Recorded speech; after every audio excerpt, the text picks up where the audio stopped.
Ya, baik. Selanjutnya untuk BRIS dan ACST ya, bagaimana dengan pergerakannya dan technical analisisnya seperti apa? Untuk BRIS, kita lihat di sini BRIS ada satu signal reversal ya.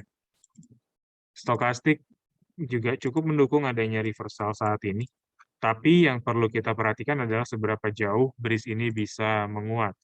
Di sini BRIS ada satu pergerakan di mana tertahan di bawah EMA 13, sehingga kita bisa asumsikan juga bahwa exponential moving average 13 akan menjadi satu penahan ya, atau satu resisten kuat yang akan menahan reversal dari uh, BRIS ini atau Bank Syariah Indonesia. Potensial upside-nya tentu memang sangat tipis ya, jadi kita bisa tunggu dulu, lebih sabar, karena signal ini walaupun memang ada satu potensial bullish jangka pendek, tapi kalau kita manfaatkan untuk masuk saat ini kurang begitu apa namanya, kurang begitu worth it ya. Potensial upside-nya sangat sangat tipis. Baiknya tetap seperti saran sebelumnya, karena kita sudah bahas BRIS di pertemuan sebelumnya ya. Kita bisa gunakan Fibonacci retracement 1,618 sebagai area entry buy lagi ya, kalaupun nanti si BRIS ini koreksi lagi dan menyentuh area Fibonacci retracement 1,618.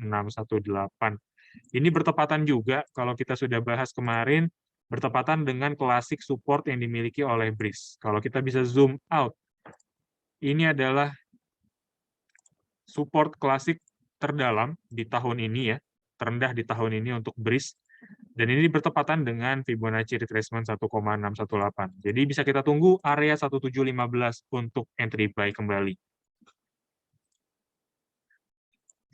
Selanjutnya bagaimana dengan ACST atau Aset Indonesia Tbk? ACST koreksi dalam, sayangnya terjadi selama 3 hari kemarin, dan Bapak dan Ibu kami harapkan sudah sudah mengamati ya, dan juga mengingat area stop loss yang ditetapkan sebelumnya, sehingga tidak ada satu potensial loss yang dalam yang terjadi saat ini ya, karena ACST membentuk three white shoulders dan juga sudah confirm adanya bearish continuation, sehingga kita bisa sarankan untuk cepat lepas, dan kita harapkan area support atau area cut loss kemarin yang kita sarankan bisa dijadikan batasan risiko untuk saat ini. Selanjutnya bagaimana dengan BINA? Kalau tadi kita sudah bahas BINA ya, atau Bank INA, rekomendasinya sama seperti rekomendasi pagi hari ini dari Philips Sekuritas. BINA bisa diperhatikan dan bisa juga untuk dimiliki ya, atau dibeli di perdagangan hari ini, karena memang dari indikasi-indikasinya lebih mengarah kepada bullish, potensial bullish jangka pendek yang masih akan berlanjut.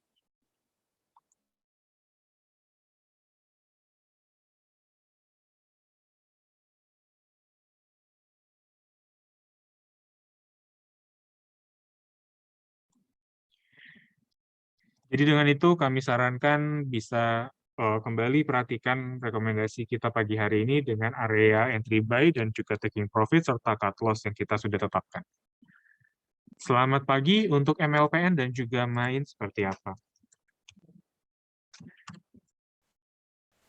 Atau multipolar TBK. MLPL saat ini terpantau koreksi, tren lebih cenderung bearish setelah adanya pencapaian area exponential moving average 90 hari.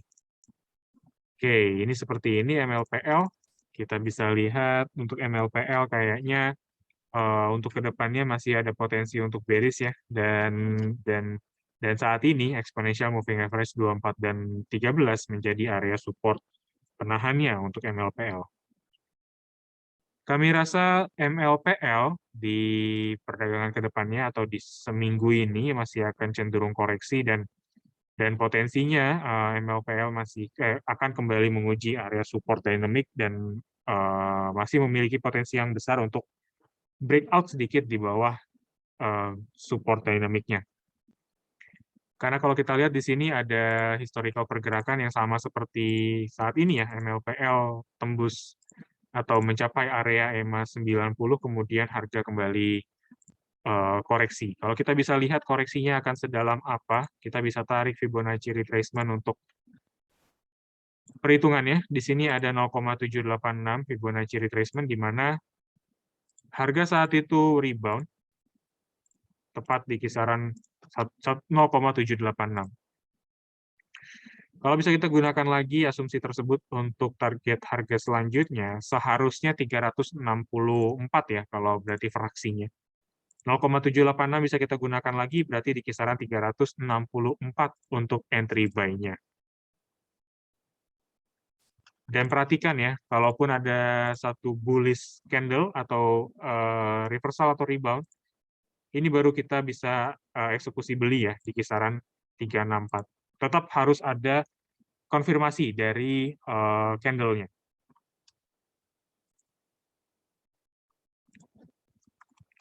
Selanjutnya untuk MAIN ya, atau Malindo Feed Mill Tbk. MAIN kami khawatirkan memang ada satu potensial bullish saat ini, masih ada. Tapi yang kita khawatirkan di sini, MAIN ini akan cenderung tertahan di kisaran EMA 24. Dan kalau begitu, MAIN ini memberikan satu ruang atau potensial upside yang sangat-sangat tipis. Tidak menarik, kalau boleh saya katakan, karena tadi potensial upside-nya sangat terbatas, sangat tipis. Tapi di sini ada resiko yang lebih besar, karena MAIN ini masih bergerak di fase bullish jangka menengah. Ini masih potensi untuk dilanjutkan. Jadi sebaiknya ya tidak pilih MAIN sebagai pilihan trading hari ini. Kurang lebih seperti itu.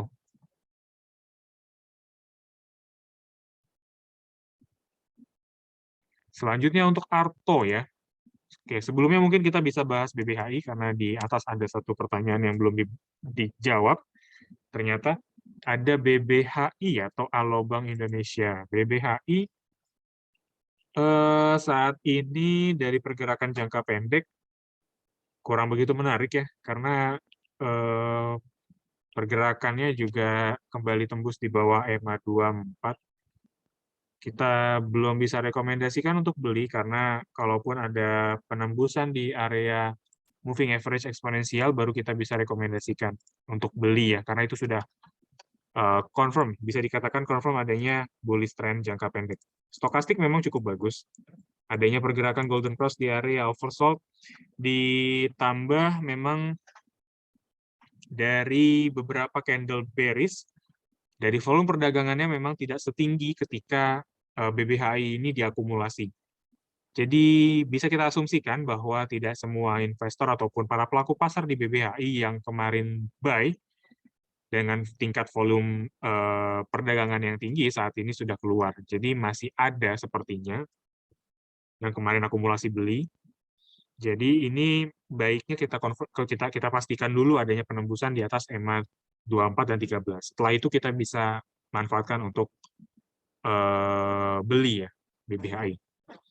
Target harganya BBHI punya area resisten terdekat ya. Kalau kita mau gunakan target-target harga, saya bisa sarankan untuk saham ini adalah resisten yang paling dekat di kisaran 8.125, itu adalah target yang layak untuk ditunggu oleh Bapak dan Ibu semuanya. 8125, tapi kalau dari historicalnya kita bisa lihat di sini BBHI sempat bentuk bentuk swing high yang lebih rendah ya. Ini kita bisa turunkan sedikit sebenarnya target price kita dengan asumsi untuk menyamakan tingkat resiko Bapak dan Ibu yang memang memiliki tingkat resiko yang rendah. Di sini ada penahanan di area 0,78 Fibonacci retracement, jadi kita bisa gunakan lagi 0,786 atau tepatnya di kisaran 7.750 sampai 7.775 sebagai target price pertama. Bisa dieksekusi ketika harga tembus area tersebut. Dan kalau Bapak dan Ibu yang memiliki spekulasi yang lebih tinggi, bisa tunggu lagi di area 8.125. Tergantung profil risiko dan juga tingkat imbal hasil yang diharapkan oleh Bapak dan Ibu masing-masing. Oke, tadi kita bahas mungkin Arto ya, yang belum kita bahas. Arto dan BMAS. Kita bisa bahas terlebih dahulu untuk Arto. Arto tembus area resisten 16.975. Koreksi perdagangan kemarin, Arto ada satu shooting star. Jadi ini indikasinya sebenarnya kurang baik. Stokastiknya juga mendekati sudah bergerak di area oversold. Sorry, maksud saya overbought. Jadi baiknya dengan indikasi ini kita tidak sarankan lagi untuk masuk ke Arto. Mulai waspada dengan pergerakannya. Kami rasa Arto ini punya support dynamic di kisaran 24 exponential moving average. Jadi saya rasa Bapak dan Ibu bisa tunggu lagi ketika Arto koreksi dan rebound di kisaran area EMA 24. Kalau bisa kita gunakan Fibonacci retracement untuk ilustrasi harga yang lebih tepatnya ya. Oke, mungkin kurang lebih di kisaran 16.100. 16.075 sampai 16.100. Di sini ada Fibonacci retracement 0,5 bertepatan atau mendekati area EMA 24-nya. Seperti itu untuk Arto. Bagaimana dengan BMAS? BMAS, Bank Mas Pion Indonesia, karena sudah menguat ya, di sini kita lihat sudah sangat tinggi kenaikannya, jadi BMAS dengan candle seperti ini, kita hanya bisa harapkan adanya koreksi. Kita tidak bisa masuk lagi ke BMAS, karena terlihat di sini sudah mulai adanya fase distribusi ya, terlihat. Seperti itu.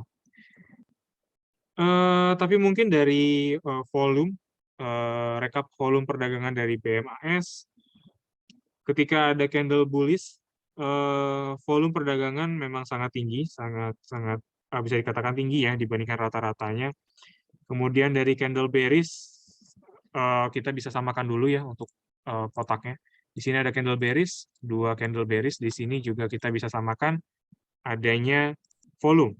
Nah, ketika ada koreksi di BMAS, volume perdagangan di BMAS ini tidak setinggi ketika fase bullish ini terjadi. Sehingga kita bisa asumsikan bahwa para pelaku pasar yang beli di momen saat ini belum semuanya keluar dari BMAS.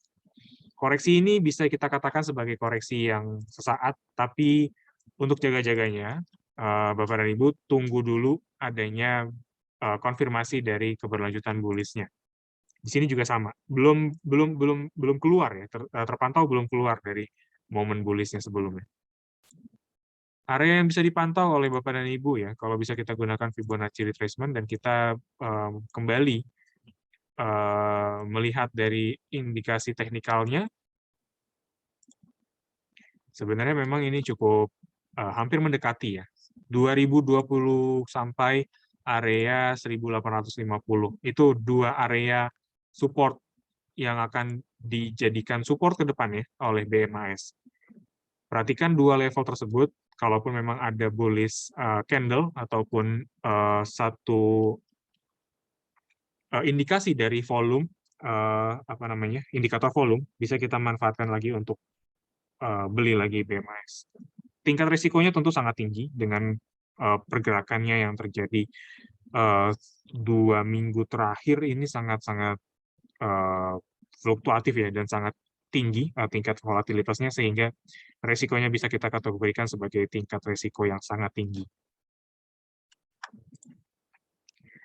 Oke, selanjutnya ikan food. Coba kita lihat ikan era Mandiri Cemerlang. Sayang ikan ini memang punya historical pergerakan yang selalu tertahan di EMA 90. Di sini kelihatan Bapak dan Ibu sudah langsung bisa menebaknya karena di sini ada EMA 90 yang jadi penahannya. Dan pergerakan terakhir, ikan juga sudah menyentuh area EMA 90, sehingga untuk sisa pergerakan terakhir ya, sisa pergerakan ke depan, kami sarankan dan kami bisa apa namanya, proyeksikan mungkin lebih cenderung ke arah bearish atau koreksi ya, atau keberlanjutan dari fase bearish sebelumnya. Belum bisa kita sarankan karena trennya masih terus dalam fase bearish jangka panjang, sehingga supportnya ini masih sangat potensial untuk ditembus oleh ikan di pergerakan ke depannya.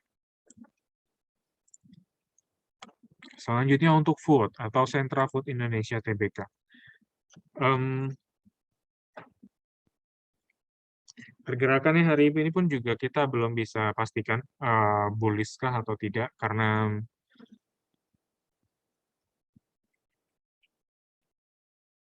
yang kita ketahui di sini food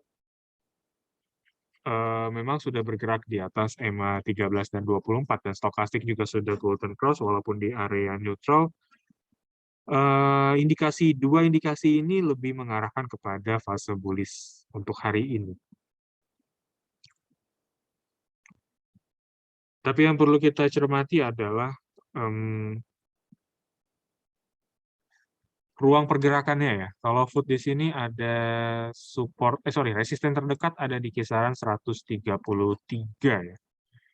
Jadi mungkin itu adalah resisten ya yang potensial dicapai karena beberapa hari pergerakan ya, food ini terpantau membentuk area swing high yang lebih rendah. Karena terlihat di sini, kalau boleh saya tandai terlebih dahulu untuk Bapak dan Ibu. Sini swing high yang pertama, kemudian di sini ada satu koreksi ya. Memantul di area EMA 90 hari, kemudian di satu hari pergerakan pun sudah membentuk membentuk pola swing high lagi. Kemudian di sini ada reversal lagi ketika harga menyentuh EMA 90, dan kemudian di sini ada pencapaian, kita bisa gambarkan dulu ya. Nah, di sini ada swing high yang lebih rendah dari sebelumnya. Kalau bisa kita hitung dengan Fibonacci retracement, sebenarnya potensial upside-nya sebesar apa sih? Ada di kisaran 0,8. Kalau kita lihat di sini ada penembusan sedikit di atas area 0,618, kemudian harga tertahan di bawahnya. Bagaimana dengan pergerakannya yang terakhir? Di sini terpantau tembus area 0,7 ya, Fibonacci retracement. Jadi memang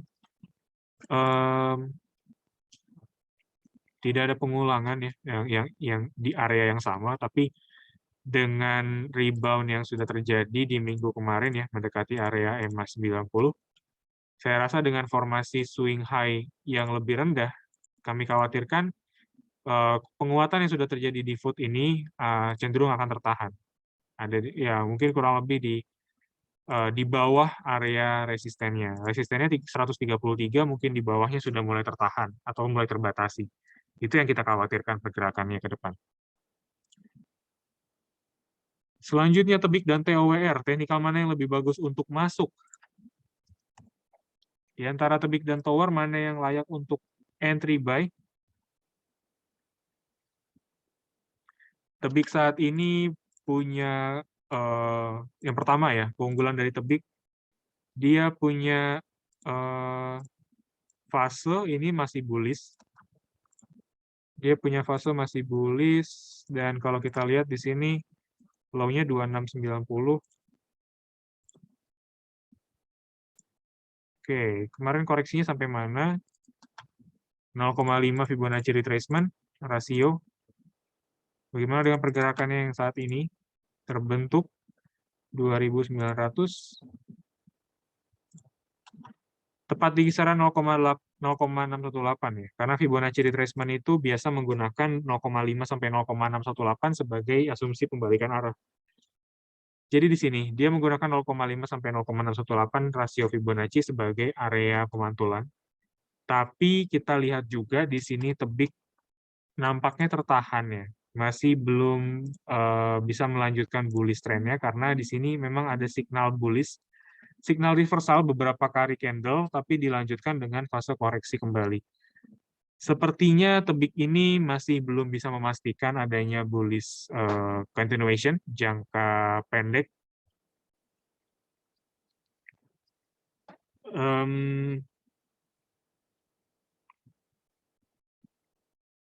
Ini tebik kita bisa sampingkan dulu ya. Bagaimana dengan TOWR? Kita bisa lihat dulu. Tebik punya satu pattern yang bagus, tapi sayangnya beberapa hari terakhir atau di 1 minggu terakhir ini lebih tertahan ya. Adanya indikasi bullish signal dari candle itu tidak dilanjutkan dengan bullish trend ke depannya. Tapi kalau kita lihat TOWR, ini lebih kita sarankan untuk tidak masuk karena TOWR ini sudah confirm kembali lagi tertahan di EMA 24. Jadi adanya penembusan di area EMA 24 di minggu kemarin. Saya sarankan untuk jauhkan TOWR, mana yang lebih bagus. Tentunya kalau kita melihat dua emiten ini, tebik adalah pilihan yang lebih baik ya dari saya. Yang perlu diperhatikan adalah ruang penguatannya. Saya rasa ruang penguatan dari tebik ini masih akan tertahan, walaupun signalnya masih cukup baik. Kalaupun ada penembusan di bawah, setidaknya ya, kalau tebik ini tembus di bawah 2.970, itu perlu mulai dikhawatirkan. Jadi sudah bisa ini ya, berjaga-jaga untuk cut loss di area tersebut, karena kalau ada penembusan di bawah 2.970 itu tandanya memang bullish pattern yang terjadi jangka pendek ini sudah berakhir. Itu yang kita khawatirkan. Oke, selanjutnya bagaimana dengan Ace Hardware? Ace Hardware seperti apa? Ace Hardware baiknya memang di sell aja ya, karena di sini ada penahanan di area EMA 24. EMA 24 dan di sini juga ada sepertinya penahanan juga di EMA 24. Seperti itu. Jadi saran saya kalau sudah punya S hardware di perdagangan sebelumnya, baiknya dilepas. Seperti itu. Dan saya rasa juga S hardware sudah, jika kita lihat dari rekomendasi Philips Sekuritas sebelumnya ya, kalau boleh saya buka kembali, di sini ada rekomendasi di tanggal 7 Desember, S hardware, target price di 1.305. Itu jauh sudah terlampaui di periode 15 Desember, target price kedua di 1.325. Itu juga sudah terlampaui. Jadi dari rekomendasi Philips Sekuritas, S Hardware, saya rasa sudah masuk taking profit ya, area taking profit yang kita sarankan kemarin. Seperti itu. Dan mungkin entry buy-nya kemarin kita rekomendasikan ada di kisaran 1245. Jadi memang sebenarnya ini sudah masuk area taking profit. Sudah memberikan satu potensial gain yang cukup baik. 1245 yang kita kemarin rekomendasikan, dan kemudian taking profit ada di kisaran 1325 yang kita sarankan ya. Ya ini kurang lebih sekitar 6,4%. Cukup baik jika kita melihat kinerja IHSG yang memang cenderung masih so-so, masih tidak begitu menunjukkan ada satu bullish tren yang lebih baik atau menarik. Jadi setidaknya S Hardware ini adalah pilihan yang baik kalau memang Bapak dan Ibu sudah mengikuti rekomendasi Philips Sekuritas sebelumnya.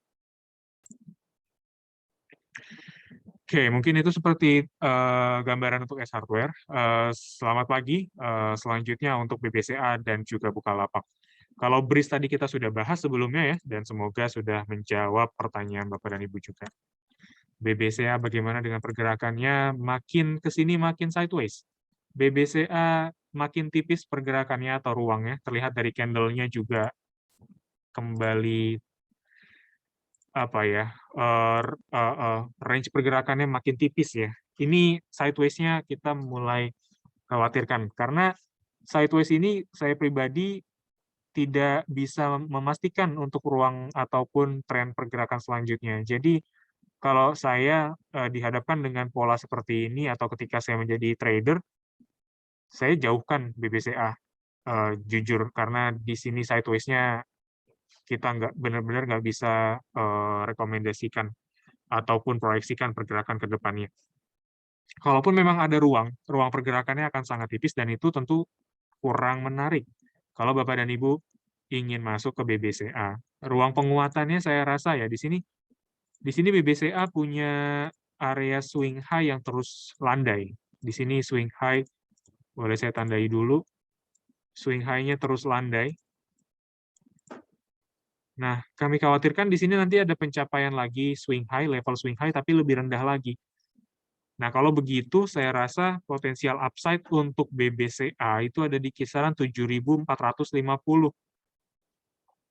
Dan kalau kita tarik ya, dengan rules atau penggarisnya di sini, dengan open-nya aja kemarin, atau di hari ini, sampai ruang penguatannya di 7.450-an itu kurang lebih sekitaran hanya 2%-an. Jadi itu ya sangat tidak menarik.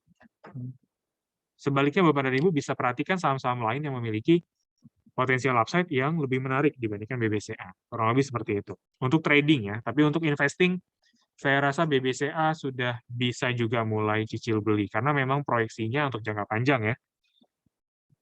Jendela investasinya ini, time frame-nya panjang, jadi tidak ada salahnya untuk cicil beli saat ini.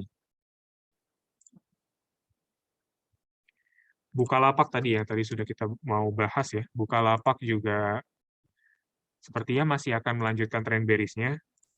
Support dia 426 bakal jadi area pengujian kembali, dan dengan potensi dengan pola seperti ini akan kembali ditembus saya rasa 426. Stokastik juga mendukung ya adanya pola tersebut, ada atau trennya, tren bearish-nya lagi. Jadi ya kesimpulannya Bukalapak memang masih tetap harus dijauhkan ya.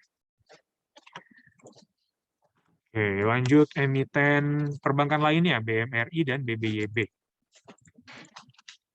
Emiten lainnya BMRI juga sideways. Kemarin kami kira di sini ada satu ruang atau potensial upside yang mencapai 7.125 ya. Kalau kita lihat di sini area area resistennya yang paling kuat itu dari kisaran 7.325. Ternyata BMRI di perdagangan kemarin koreksi juga, tipis 0,35%. Hari ini BMRI menguat 0,35%. Stokastiknya walaupun bagus, saya rasa ruangnya juga masih akan terbatas, sideways-nya masih akan terus berlanjut, sehingga potensial upside yang diberikan oleh BMRI atau ruang penguatannya tidak begitu menarik untuk diperhatikan. Kurang lebih seperti itu. Setidaknya ya, BMRI ini memang kalaupun ada ruang penguatan sampai 7.325. Saya rasa mentok di area 7.325 itu aja. Kalaupun ada penembusan di atas 7.325 itu berarti sudah confirm berakhirnya sideways. Tapi sampai saat ini kita belum lihat adanya penembusan yang cukup solid ya, yang menandakan adanya penghentian dari sideways trennya. Oke, selanjutnya untuk BBYB. BBYB seperti apa? Saya rasa BBYB juga masih menguat ya. Trennya masih cukup baik kalau kita bisa rekomendasikan hold. Kalau boleh saya buka lagi, BBYB target harganya dari Philips Sekuritas Indonesia itu secara teknikal ada di kisaran 2770. Itu oke. Untuk target price pertama sudah terlampaui, berarti Bapak dan Ibu yang ingin melakukan jual atau cicil jual, bisa kita sarankan sudah mulai cicil jual saat ini, karena target price pertama dari rekomendasi Philips Sekuritas sudah terlampaui, kemudian target price kedua ada di kisaran 2.860. Nah, area ini yang masih bisa ditunggu oleh Bapak dan Ibu, 2.860 untuk target harga selanjutnya, berdasarkan rekomendasi Philips Sekuritas tanggal 15 Desember lalu. Selanjutnya, Friend dan juga JSKY, karena di sini ada beberapa yang menanyakan JSKY. Seperti apa pergerakannya? Coba kita bahas dulu untuk Friend ya. Friend punya potensial rebound jangka pendek tapi ya, karena di sini ada historical pergerakannya, friend itu tertahan di EMA 24. Sayangnya seperti itu. Jadi stokastik cukup bagus sebenarnya. Stokastik bagus adanya penguatan atau rebound. Saya rasa friend ini kalau kita mengacu dari pergerakannya yang tertahan di EMA 24, saya rasa 90 ya, area level 90 menjadi target harga selanjutnya yang potensi untuk dicapai oleh friend. Stokastik golden cross di area neutral, jadi saya rasa area 90 ini sangat potensial untuk dicapai. Tapi jangka panjangnya seperti apa? Friend ini kita bisa sarankan untuk berhati-hati karena masuk ke fase bearish. Seperti yang sudah kita bahas sebelumnya, karena friend sudah masuk ke beberapa pembahasan sebelumnya, area 81 support klasik bisa ditembus oleh friend kalau melihat pola seperti ini dalam jangka menengah hingga panjang. Dari jangka pendek kembali lagi, ada potensial upside mencapai area 90. Coba tadi kita bahas J-Sky ya, seperti apa? Sepertinya rame ya untuk emiten J-Sky ini, karena 2 hari mengalami penguatan, lonjakan yang sangat signifikan di J-Sky. Sedangkan bagaimana dengan pergerakannya hari ini? J-Sky juga sudah menguat 12,96%, mencapai area exponential moving average 90 hari. Saya rasa dengan historicalnya yang J-Sky ini tertahan di EMA 90, pencapaian area EMA 90 bisa dijadikan entry sell, Bapak dan Ibu. Kalau belum punya, tidak kita sarankan, karena ruang penguatannya sudah terbatas, dan euforianya kalau Bapak dan Ibu masuk saat ini sudah ketinggalan ya, istilahnya seperti itu. Jadi, udah nggak menarik lagi. Resikonya sebaliknya, resiko downside-nya lebih besar ke depan. Sangat signifikan ya lonjakannya. Ini bahaya banget. WG dan juga BES, bagaimana dengan perkembangannya, apa rekomendasi jika sudah punya? Kita bahas dulu untuk WG. WG, koreksi juga ya, tembus juga maksud saya, tembus area EMA 90 ternyata.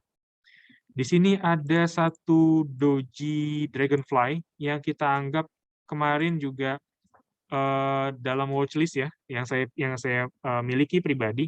WG ini sebenarnya saya lagi dipantau di kisaran yang di periode tanggal 21 Desember. Tapi nyatanya 22 Desember WG melanjutkan tren pelemahannya sebesar 2%. Ini udah nggak menarik tentunya. Setelah ada doji dragonfly, kalaupun ada reversal, seharusnya ada candle bullish yang terbentuk di perdagangan selanjutnya. Tapi di sini ada candle bearish. Tembus sekaligus juga area exponential moving average 90. Confirm lebih lagi. Jadi WG masuk ke area koreksi dengan support yang bisa ditembus selanjutnya, ada di kisaran 191. Saya rasa dengan pola seperti ini, dengan pengakhiran dari fase bullish jangka menengah yang terjadi sejak Agustus kemarin, penembusan area EMA 90 menjadi pengakhir dari tren bullish-nya tadi. Bagaimana dengan pergerakan selanjutnya? Support klasik ada di kisaran 191, dan saya rasa dengan penembusan area EMA 90, 191, potensi untuk ditembus. Target harga selanjutnya karena memang sangat jauh, jadi memang baiknya kita tinggalkan dulu WG karena potensial downside-nya masih sangat dalam. Belum bisa rekomendasikan untuk beli. Kalau sudah memiliki saham WG, saya lebih sarankan untuk secepatnya dilepas. Khawatirnya akan ada satu potensial loss yang lebih dalam lagi, yang kalau Bapak dan Ibu masih terus hold WG ini akan kembali meningkatkan ya, atau menaikkan potensial loss yang Bapak dan Ibu miliki. Sebaiknya batasi mulai dari sekarang. Oke, selanjutnya BES. Bekasi Fajar Industrial Estate. BES sebelumnya tembus area support 117. Di area ini ya, BES tembus stokastik cukup baik sebenarnya, menunjukkan adanya satu reversal signal yang bisa terjadi di BES. Dan kami rasa BES ini juga, karena kebetulan hari ini menguat ya, jadi Bapak dan Ibu bisa spekulatif buy. Kembali lagi saya sarankan untuk BES ini adalah pilihan trading jangka pendek untuk Bapak dan Ibu yang memiliki tingkat spekulasi yang tinggi. Jadi yang memiliki tingkat risiko yang moderate, saya tidak sarankan karena tingkat risiko dan juga ruang penguatannya yang tidak begitu ideal untuk Bapak dan Ibu yang memiliki tingkat risiko yang lebih rendah. Area support, bekas support dia di kisaran 117 bisa menjadi resisten atau target harga selanjutnya jika kita melihat reversal pattern seperti ini. Kita bisa cicil beli untuk perdagangan hari ini dengan target harga di kisaran 117. Target harga selanjutnya, kalaupun ada penembusan sedikit di area resisten tadi, kisaran 118. Memang itu tipis ya, 118 hingga 117 target harga yang bisa kita rekomendasikan untuk base. Selanjutnya LPPF dan MAPI. Emiten retail sektor. Retail trade, bagaimana dengan LPPF? LPPF, sepertinya di sini signalnya atau pattern dari chartnya lebih landai ya. LPPF ini konsolidasi di kisaran EMA 13 dan 24 yang kita biasa sebut juga sebagai magnetic zone. Sehingga dengan begini saya rasa LPPF tidak direkomendasikan untuk beli ya. Karena mungkin trennya juga masih kurang begitu menarik. Ditambah lagi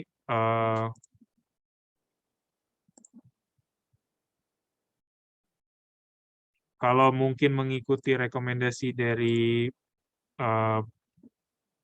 Philips Sekuritas sebelumnya, memang di tanggal 3 Desember ya, kalau teman-teman bisa lihat lagi, trade buy di kisaran 4.000 sampai target price pertama di 4320 dan 4330, saya rasa sudah baiknya ya, sudah taking profit ya saat itu kalau Bapak dan Ibu mengikuti target rekomendasi dari Philips Sekuritas.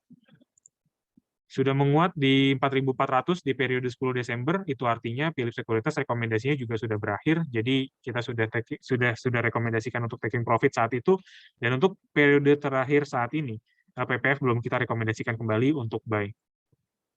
Trennya ternyata sideways, lebih landai, kita bahayakan atau kita khawatirkan adanya bearish trend, bearish reversal, karena LPPF ini kita lihat sudah mengalami penguatan yang sudah cukup panjang ya, sejak akhir tahun lalu ya. Seperti itu. Oke, bagaimana dengan MAPI pergerakannya? MAPI ini sayangnya tertahan. Tertahan di EMA 13 dan 24. Nah, sayangnya seperti ini. Pergerakan MAPI confirm adanya koreksi. Confirm adanya bearish trend. Ini bullish. Kalau boleh saya satu tarik dengan garis primary-nya dulu ya. Coba kita lihat. Primary trend-nya ini bullish. Nah, bullish-nya ini selalu tertahan di kisaran EMA 90. Jadi di sini ada penembusan EMA 90, dilanjutkan dengan pattern atau chart pattern ya, yang tertahan di kisaran EMA 24 dan 13. Untuk terakhir ini tertahan di kisaran EMA 13. Ini confirm, berarti adanya bearish trend. Swing high yang terus rendah dari swing high sebelumnya.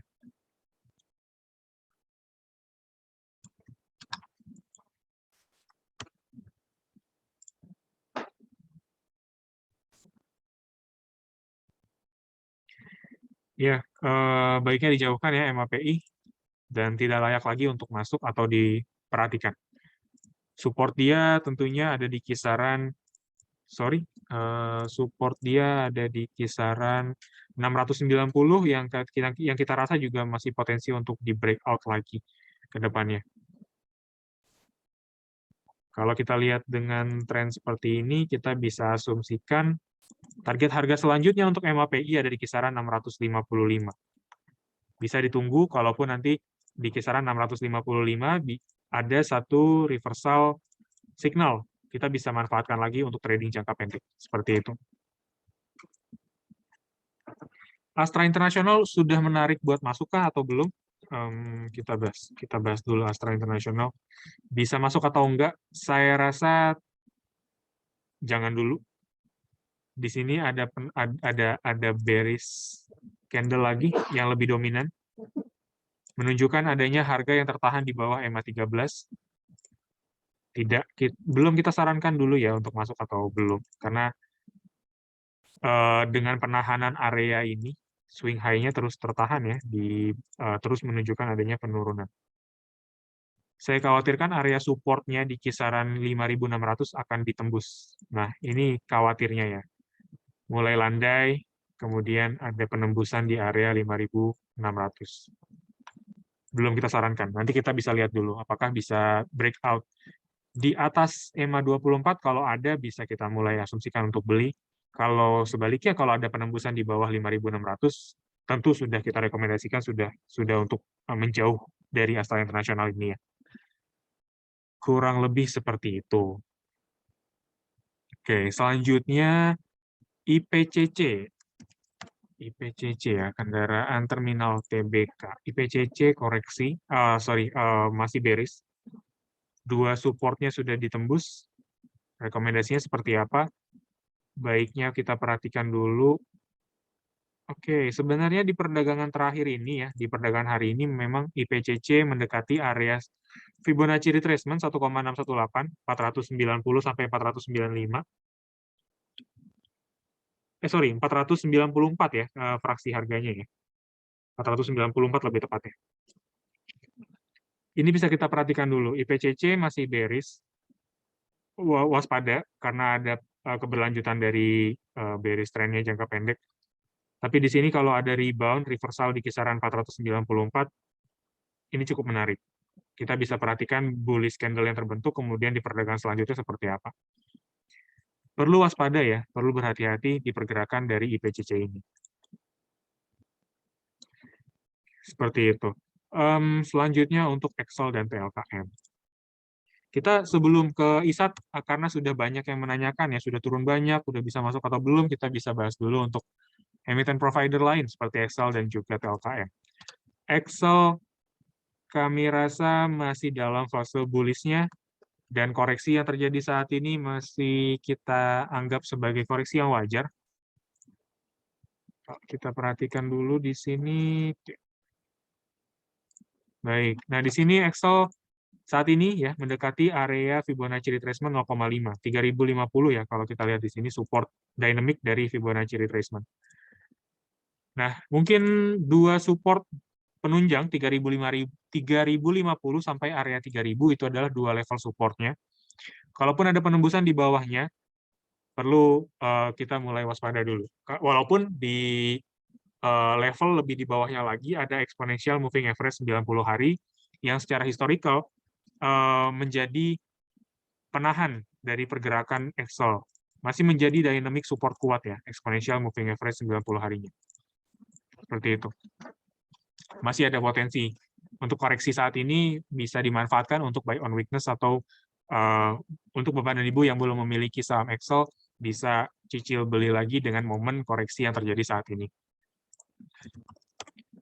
Selanjutnya TLKM atau Telkom Indonesia Persero Tbk juga masih dalam fase bullish. Ternyata TLKM ini rebound di kisaran Fibonacci retracement 0,3 ya, lebih cepat dari dugaan kita sebelumnya.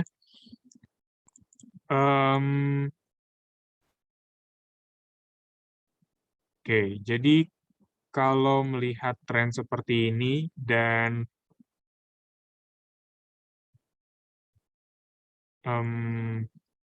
ruangnya ya, saya rasa Telkom ini punya ruang dulu di kisaran 4.250.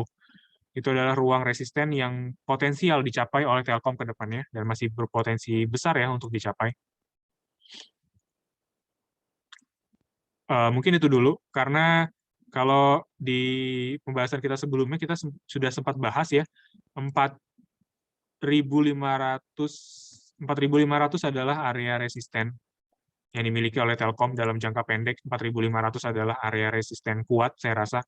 Jadi walaupun ada 4.250, di atasnya juga masih ada 4.500. Itu adalah area yang paling tinggi ya, resisten yang paling kuat yang kami rasa kalaupun trennya masih tertahan seperti ini, 4.500 masih akan kembali diuji oleh Telkom ke depannya. Seperti itu. Nah, kita coba bahas ISAT ya. Beberapa Bapak dan Ibu menanyakan ISAT sudah koreksi sangat-sangat dalam, apakah ada potensi atau rekomendasi beli? Saya rasa saat ini ISAT sudah uji area support dia ya. Dia punya area support ini ada di periode 28 Juli lalu, 5.675, dan terpantau hari ini ISAT rebound 4%, membentuk pola candle bullish full body, dan juga didukung stokastik yang bergerak di oversold, karena sudah cukup lama ya bergerak di oversold dan golden cross. Tapi yang bisa kita perhatikan di sini adalah volume pergerakan atau volume perdagangan dari ISAT pada hari ini yang masih tipis. Lebih tipis, cenderung lebih tipis dibandingkan pergerakan atau periode perdagangan sebelumnya. Sinyal ini belum kita bisa jadikan patokan yang utama ya, adanya reversal dari ISAT. Ini bisa kita tunggu dulu untuk konfirmasi pergerakan harga selanjutnya di perdagangan ke depan, perdagangan besok. Kalau memang ada bullish candle, bisa kita asumsikan atau kita bisa spekulatif buy. Tapi untuk saat ini saya belum bisa berikan rekomendasi beli ya, karena ya itu tadi sebenarnya Indosat ini memang memiliki tingkat dividen yield yang kemarin dibagikan itu cukup tinggi, itu sebabnya ada satu lonjakan kenaikan, dan setelahnya ada fase koreksi yang memang selama 3 hari menyentuh area auto reject bawah. Saya rasa investor ataupun trader atau para pelaku pasar di Indosat kembali menilai fundamental dari Indosat, sehingga untuk kedepannya dari teknikal lebih diwaspadai. Seperti itu. Adanya signal awal dari bullish trend, kita perlu konfirmasi lebih lanjut lagi. Baik, mungkin itu pertanyaan terakhir dari Philip Morning Market Call edisi 27 Desember 2021. Kita akhiri untuk pertemuan hari ini. Kita ingatkan kembali bahwa Philip Morning Market Call akan hadir di setiap harinya, dan untuk bulan ini sampai tanggal 30, jadi pastikan Bapak dan Ibu untuk semangat mengikuti perkembangan dan juga update dan melihat rekomendasi dari Philip Sekuritas di akhir tahun ini. Akhir kata, mohon maaf sekali lagi untuk kekurangan dan kendala yang kita temui. Sampai berjumpa di Philip Morning Market Call edisi selanjutnya. Terima kasih dan salam cuan.